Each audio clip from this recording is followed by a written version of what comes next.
Imagina la escena. Estamos en el antiguo Egipto, junto a un lecho de muerte. Y Jacob, el gran patriarca de Israel, se está muriendo. Mm.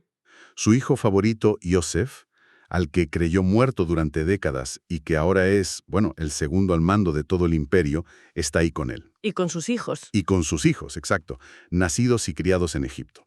Y Jacob los mira y, con su último aliento, suelta unas palabras que van a cambiarlo todo. Dice, «Y ahora tus dos hijos Efraín y Manasés, míos son. Como Rubén y Simeón, serán míos». Es una declaración potentísima. Es brutal. Y si te paras a pensarlo, es bastante extraña, ¿no? Porque un abuelo adoptaría así a sus propios nietos poniéndolos al mismo nivel que sus hijos mayores. Claro. Hoy vamos a hacer una inmersión profunda en un análisis que parte de la Parashá Vayehí, que es la porción de la Torá que se lee esta semana en la tradición judía, y que narra justo estos últimos días de Jacob. Ajá. Y la misión que nos propone la fuente que manejamos es desentrañar las capas de significado que hay detrás de este gesto. Porque no es solo una historia familiar. No, para nada. Es una historia sobre identidad, sobre exilio y sobre una promesa de restauración que, según este texto, se extiende durante milenios y nos toca muy de cerca. Totalmente. Lo que plantea este análisis es que esta escena no es una anécdota, ¿sabes? Funciona como un patrón, casi como un código fuente profético. Un código fuente, me gusta eso. Sí. Lo que le sucede a Yosef y a sus hijos se convierte en una plantilla para entender un propósito divino a una escala mucho, mucho mayor. Y lo fascinante es que el texto defiende que ese patrón sigue activo hoy. O sea que no es algo del pasado. No. Cada detalle, cada nombre, cada gesto, como ese cruce de manos de Jacob, todo está cargado de un significado que va más allá del momento. De acuerdo, pues vamos a desmontar ese código.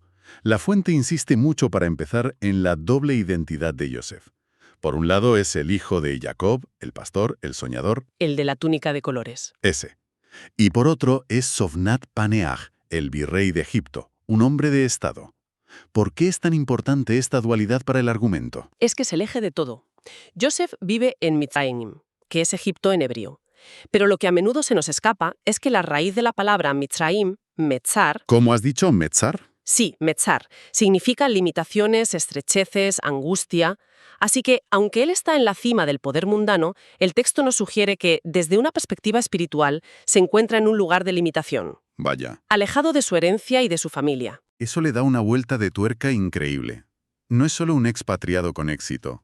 Es alguien cuya esencia está, por así decirlo, contenida en un lugar de limitación. Y su nombre egipcio, Sovnat Paneah, refuerza esa idea, ¿no? Claro, No es su verdadero nombre. exacto. Es un nombre que le dan los egipcios, es un título funcional. El texto menciona que se puede traducir como revelador de secretos o, según la Vulgata de Jerónimo, incluso salvador del mundo. Vaya, Describe lo que Yosef hace para Egipto, su función pública, pero oculta quién es en su esencia. Yosef, el hijo de la promesa. Es un nombre que lo viste de egipcio, pero que lo despoja de su identidad hebrea. Y ese disfraz es tan efectivo que el texto subraya algo que todos recordamos de la historia. Sus propios hermanos no lo reconocieron. Lo tienes delante y no tienen ni idea de quién es. Habla su idioma, viste sus ropas, actúa como ellos. Es, a sus ojos, un completo extraño. Y aquí es donde el análisis da un paso más, uno que es clave. Si sus hermanos, que compartieron infancia con él, no son capaces de reconocerlo, ¿Cómo iban a reconocer a sus hijos? exacto, pensemos en Efraín y Manashe. Han nacido en Egipto. Su madre es Asenat, una mujer egipcia, hija de un sacerdote egipcio. Su lengua materna probablemente era el egipcio. Claro. Para Rubén, Shimón y los demás, esos dos niños no eran sus sobrinos, eran simplemente egipcios, extranjeros, ajenos al pacto, a las promesas, a la familia. Vale, entonces con ese telón de fondo de no reconocimiento, la escena de la adopción cobra una fuerza tremenda. No es solo un abuelo cariñoso. No, Es un acto de revelación y restauración. Jacob está diciendo, vosotros no los veis, pero yo sí. Y no solo los veo, los reclamo. precisamente. Y aquí es donde entra en juego el significado del nombre Yosef. En la cosmovisión hebrea, el nombre es la esencia. Y el nombre Yosef viene del verbo lejosif, que significa añadir, agregar. Ah, claro. Raquel, su madre, lo llamó así diciendo, que el Señor me añada otro hijo. La esencia de Yosef es añadir. O sea que el acto de adopción de sus hijos es la máxima expresión de quién es él. Está, por así decirlo, cumpliendo su propósito existencial. Exactamente. A través de su padre Jacob, que en ese momento actúa como la autoridad patriarcal, Yosef está literalmente añadiendo a sus dos hijos. Nacidos en el exilio. Sí, nacidos en el exilio, en la tierra de las limitaciones, de una madre extranjera. Los está añadiendo al cuerpo colectivo de las tribus de Israel. Está tomando algo que se percibía como separado y ajeno y lo está integrando. Y al hacerlo, transforma el conjunto. Porque las tribus ya no son 12, sino 13. No es una simple suma, es una reconfiguración total. Se añade algo que no era a lo que es, para que el todo sea algo nuevo. Y el detalle crucial que señala la fuente es el cuándo ocurre esto. La restauración familiar, la adicción de los hijos, solo puede ocurrir después de que Yosef revele su verdadera identidad. Con esa frase tan potente. Con una de las frases más potentes de toda la Biblia, Ani Yosef, yo soy Yosef. No dice, yo soy Sofnak Paneach, revela su nombre esencial, yo soy el que añade. Y esa revelación es la llave. Es la llave que abre la puerta a la restauración y a la adición. Entendido. Y aquí es donde el texto que analizamos da un salto conceptual que puede parecer enorme. Conecta esta historia familiar del Génesis directamente con una figura mesiánica de la tradición israelita, el Mashiach ben Yosef. A ver, para quien esté aterrizando en estos conceptos, podemos desglosar qué es esto. Claro. En la tradición judía, especialmente en el Talmud y los Midrashim, se habla de dos facetas o misiones mesiánicas. Una es la del Mashiach ben David, el Mesías hijo de David, que es el rey conquistador que trae la paz final. El que todos conocen más, quizá. Sí. Pero antes de él se habla de otra figura, Mashiach ben Yosef, el Mesías hijo de Yosef. Este es el siervo sufriente. Su patrón es el de Yosef. Es rechazado por sus propios hermanos, sufre en el exilio, se le da por muerto y finalmente emerge como el salvador y sustentador de su pueblo. Aunque al principio no le reconozcan. Justo, aunque al principio no sea reconocido. Y la fuente que estudiamos propone una lectura directa de la figura de Yeshua como este Mashiach ben Yosef. No es una idea nueva, pero el texto la desarrolla de una forma muy particular, usando a Yosef casi como una plantilla profética milimétrica. Así es. Y para reforzar ese paralelismo, el autor recurre a una parábola del propio Yeshua en el Evangelio de Mateo, la de los labradores malvados de la viña. La recuerdo. El dueño de una viña manda siervos y finalmente a su hijo para recoger la cosecha, pero los labradores lo matan. ¿Cómo conecta el texto una cosa con la otra? Parecen mundos distintos. El hilo conductor es la idea del rechazo y expulsión. En la parábola, los labradores dicen, «Este es el heredero, venid, matémosle». Y el texto dice, «Y tomándolo, lo echaron fuera de la viña y lo mataron». Fuera de la viña. El análisis interpreta la viña como la casa de Israel, el pueblo del pacto. La clave está en ese echarlo fuera. Al igual que Yosef fue sacado de su tierra y de su familia, el heredero Yeshua es, según esta interpretación, sacado culturalmente de su propio pueblo. Un momento. El texto salta de los ropajes egipcios de Yosef a un ropaje extranjero romano para Yeshua. Es una imagen muy potente. La fuente explica por qué elige específicamente el Imperio Romano como el análogo de Egipto en esta profecía. Sí, y es un punto central del argumento. La idea es que la identidad hebrea original de Yeshua ha sido velada, cubierta por capas de teología, de filosofía y cultura que no son hebreas, sino grecorromanas. Entiendo. Al igual que Yosef adoptó un nombre, un idioma y unas vestiduras egipcias que lo hicieron irreconocible para sus hermanos, la figura de Yeshua, según este análisis, ha sido presentada al mundo y a sus propios hermanos de la casa de Judá de una forma tan romanizada que resulta irreconocible. Claro. Un Mesías judío para los judíos se ha convertido en una figura central de una nueva religión gentil. El ropaje es cultural y teológico. Entiendo. Es una tesis audaz. Así que, al igual que con Yosef, este velo permanecerá hasta que él mismo revele su verdadera identidad con ese Ani Yosef definitivo, que en este caso sería Yo soy Yeshua, vuestro hermano, el que añade. Exactamente. Solo entonces, dice el texto, se producirá el reconocimiento pleno. Exactamente esa es la lógica. Vale, si Yosef es el arquetipo del Mesías oculto, y sus hermanos que no lo reconocen son un tipo de la casa de Judá, entonces la pregunta del millón es, ¿quiénes son sus hijos, Efraín y Manasé, en este gran cuadro profético? Pues, siguiendo la lógica del texto, ellos simbolizan el linaje nacido durante el exilio del Mesías. Representan a todos aquellos a lo largo de los siglos que han creído en él, pero que históricamente no formaban parte del pueblo reconocido, es decir, de la casa de Judá. Son los hijos nacidos en Mitzraim. Justo. En ese mundo de limitaciones, fuera de las estructuras visibles del Israel nacional. Y el texto lo conecta con la famosa profecía de Oseas sobre Lo a mí, que significa no mi pueblo. Esto es algo que a muchos que vienen de un trasfondo cristiano les sonará, porque el apóstol Pablo lo cita, pero aquí se le da un contexto muy específico. Sí, es fundamental. Oseas profetiza sobre la casa de Israel, las 10 tribus del norte, cuyo líder era la tribu de Efraín, que fueron dispersadas por los asirios siglos antes que Judá.